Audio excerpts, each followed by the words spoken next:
جب بھی ہم اسلام آباد کا نام سنتے ہیں تو ذہن میں ایک بہت ہی پرسکون، خوبصورت اور منظم شہر کی تصویر آتی ہے۔ سرسبز پہاڑیوں کے بیچ ایک ایسا دارالحکومت جو ترتیب اور حسن کا ایک بہترین امتزاج ہے۔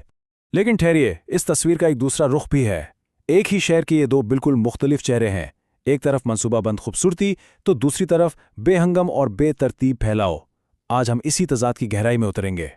تو آج ہم کہاں سے شروع کریں گے؟ سب سے پہلے دیکھیں گے کہ یہ شہر ایک منصوبے سے کیسے وجود میں آیا، پھر اس کے پیچھے جو ویژن تھا یعنی ڈوکسیاڈس کا ویژن، اسے سمجھیں گے، اور آخر میں آج اس شہر کو کیا مسائل درپیش ہیں اور آگے کا راستہ کیا ہو سکتا ہے، اس پر بھی بات کریں گے۔ آخر پاکستان کو ایک نئے دارالحکومت کی ضرورت ہی کیوں پیش آئی؟ بات صرف ایک انتظامی مرکز بنانے کی نہیں تھی، اس کے پیچھے ایک بہت گہری سوچ تھی۔ یہ سب شروع ہوا 1960 میں، جب اسلام آباد کو نیا کیپٹل بنانے کا فیصلہ ہوا۔ اسی سال شہر کی تعمیر اور دیکھ بھال کے لیے CDA یعنی کیپٹل ڈیولپمنٹ اتھارٹی بنائی گئی۔ پھر کہیں جا کے 1992 میں زوننگ کے قوانین بنے، جس نے شہر کی ترقی کی سمت طے کی۔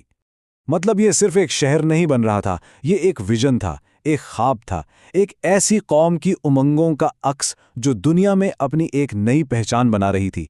مقصد ایک ایسا مرکز بنانا تھا جو پورے ملک کو آپس میں جوڑ سکے۔ اور اس خواب کو حقیقت بنانے کی ذمہ داری کسے ملی؟ ایک یونانی آرکیٹیکٹ کانسٹنٹینیس ڈوکسیاڈس کو۔ ان کا فلسفہ بالکل صاف تھا، ایک ایسا شہر بنانا جو شروع سے آخر تک مکمل طور پر ترتیب اور منصوبہ بندی پر کھڑا ہو۔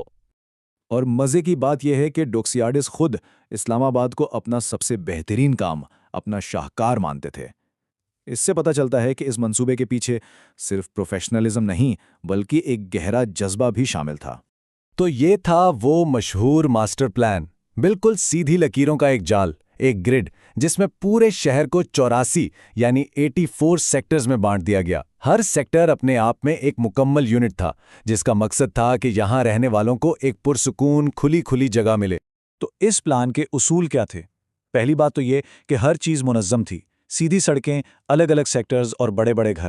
یہ سارا ماڈل امریکی شہروں سے متاثر تھا، لیکن اس میں کچھ بہت اہم چیزیں شروع سے ہی نظر انداز کر دی گئیں، جیسے کوئی بڑا مرکزی کاروباری علاقہ نہیں تھا، پبلک ٹرانسپورٹ پر زور نہیں تھا، اور سب سے اہم بات، کم آمدنی والے طبقے کے لیے تو کوئی جگہ سوچی ہی نہیں گئی تھی۔ چلیں اب دیکھتے ہیں کہ یہ منصوبہ کاغذ سے حقیقت میں کیسے اترا۔ اس ویژن کو شہر کی بڑی بڑی شاندار عمارتوں کے ذریعے ایک شکل دی گئی۔ یہاں بننے والی عمارتیں صرف اینٹ اور پتھر نہیں تھیں، وہ اس نئے دارالحکومت کے نظم و ضبط اور ریاست کے اختیار کی زندہ مثالیں تھیں۔ ہر عمارت اسی ماسٹر پلان کے نظریے کو ظاہر کرتی تھی۔